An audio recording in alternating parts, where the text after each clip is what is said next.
लेके अभी तक गुमराह करते रहे थे, और अब जब सही हो रही है, सही दिशा में जा रही है, तो भी अभी उनका वही काम है, गुमराह करना। भैया रिव्यू डिसमिस नहीं हुआ है, कोर्ट ने अपने ही आदेश को डिलीट किया है, जिसमें वो रिव्यू पिटीशन, और एक रिव्यू पिटीशन के बाद क्या लगता है सर, मैं नाम भूल रहा हूँ, कृष्णा जी क्या लगता है रिव्यू के बाद?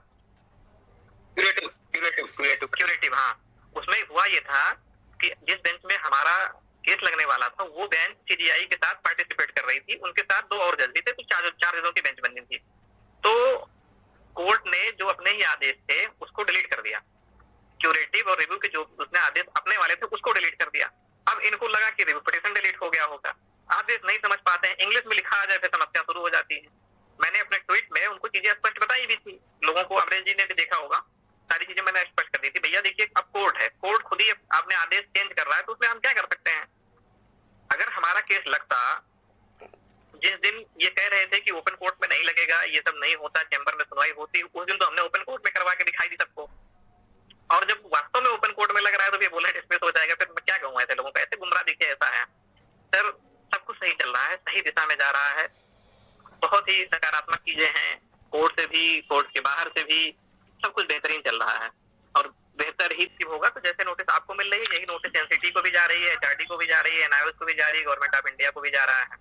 तो ये सकारात्मक चीज है। रिव्यू पिटीशन का डेट जल्दी ही आ जाएगा, हो सकता है 15 अगस्त के पहले आ जाए, हो सकता है 15 अगस्त के बाद आ जाए, क्योंकि बीच में छुट्टियां भी कई पड़ रही हैं, सैटरडे संडे कोर्ट बंद ही रहता है, 15 अगस्त की तैयारियां भी होती हैं, क्योंकि जजेस भी व्यस्त रहते हैं इन सब की, स्वतंत्रता दिवस है, बड़ी चीज है, कोई छोटा मोटा फेस्टिवल तो है नहीं सर, राष्ट्रीय पर्व है हमारा, तो मे भी कोर्ट बिजी हो इन सब चीजों में, तो हो सकता है 15 के बाद भी डेट लग जाए, तो ऐसी कोई डरने वाली, घबराने वाली बात नहीं है। और आप लोगों से मैं कहना चाहता हूँ, एनआईओ जिनके साथी मेरे इतने जानकार हैं, इतने तथ्यों को लेके, वो कैसे कैसे छोटी छोटी बातों में लोग आ जाते हैं कि ये हो गया हो गया हो गया आइए, और एक चीज और, ये आइए को लेके बड़ा डराया जा रहा है लोगों को, आइए वाइए कुछ नहीं हो तो भूल जाइए, कुछ नहीं है इसमें, कोई दम नहीं है इसमें, ये 2 मिनट का काम है, सब डिसमिस हो जाएगा।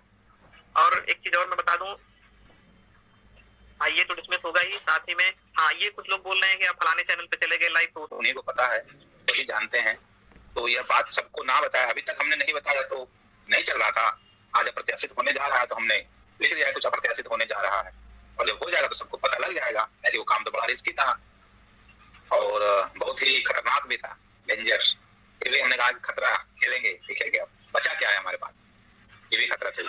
तो ठीक है, अच्छा है, जो भी है आपके लिए अच्छा है, ठीक है, हम उधर नहीं जाके आते हैं सामने। आज मैं सुबह से एक देख रहा था, ग्रुप में एक मैसेज चल रहा है उत्तराखंड की तरफ से, और बताया जा रहा कौन है विश्वनाथ, बोलना शुरू किया ना, डमरू बजाना शुरू किया ना, तो कहीं के नहीं रहिएगा आप, ठीक है। और आपको कौन नहीं जानता है, जो आप बता रहे हैं कौन है विश्वनाथ, आज डेफिनेशन देने निकले हैं, आपको कौन नहीं जानता ऑल ओवर इंडिया में क्या क्या किया आपने, सब जानते हैं। खैर मैं फिर यही कह रहा हूँ कि मुझे आप जितना अपने पास खींचेंगे उतना जलते जाएंगे, मुझसे दूर रहिए, क्योंकि मैं बहुत कुछ जानता हूँ आपके बारे में, और तथ्यों के साथ जानता हूँ, साक्ष्यों के साथ जानता हूँ। ऐसा नहीं है कि विश्वनाथ कुछ बोल नहीं रहा था, मर्यादा रख रहा था, ख्याल रख रहा था, तो आप कुछ भी लिखते जाइए। लिख रहे हैं कि विश्वनाथ ने हमारी टीम तोड़ दी, बताइए विश्वनाथ क्या चीज था? टीम तोड़ने वाली टीम आपकी खुद टूटी, आप तो देश भर से, ऑल ओवर इंडिया से जुड़े हुए थे।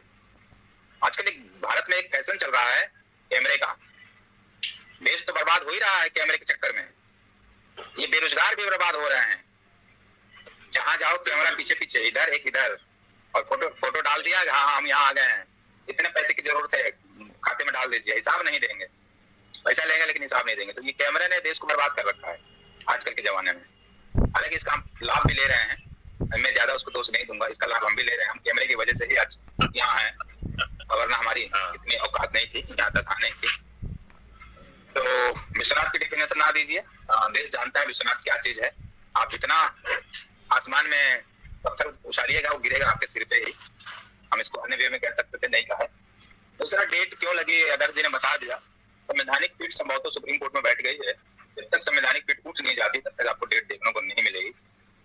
और इसके साथ ही मैं उम्मीद करता हूँ कि जब 1 हफ्ते बाद डेट मिले तो उससे पहले आपको ऑल ओवर इंडिया में हमारे जो दूसरा प्रयास है उसकी सूचना मिल जाए। हालांकि इसको लेकर के हम लोग अभी कुछ और रणनीति भी बना रहे हैं और जल्दी ही सार्वजनिक प्लेटफॉर्म पर लाएंगे।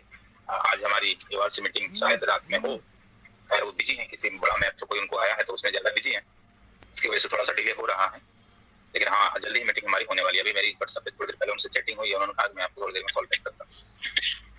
और बाकी लोगों का क्या है, लोग तो तरह तरह की बात करते रहते हैं, उनको पता ही नहीं रहता है क्या है क्या नहीं, किसी की बातों में अफवाह में आके उड़ जाते हैं, क्या करेंगे हम।